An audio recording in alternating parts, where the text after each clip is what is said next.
मेरे मम्मी का चैनल पे आप लोग लाइक और सब्सक्राइब जरूर करें।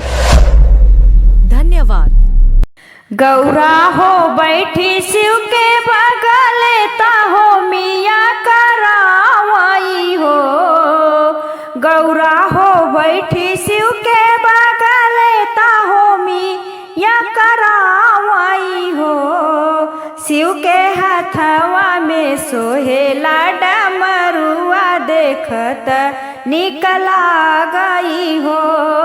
शिव के हाथवा में सोहेला डमरुआ देखत निकला गई हो।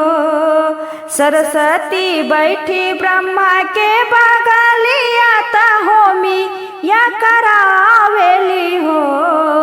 सरस्वती बैठी ब्रह्मा के बगलिया होमी या करावेली हो।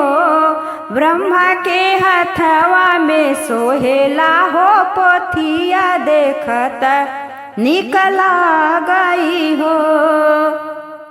ब्रह्मा के हाथवा में सोहेला हो पोथिया देखत निकला गई हो। लक्ष्मी जी बैठीली विष्णु के बगलिया होमी या करावेली हो। लक्ष्मी जी बैठी विष्णु के बगलिया होमी या करावेली हो। विष्णु जी के हाथवा में सोहेला हो चक्र देखत निकला गई हो।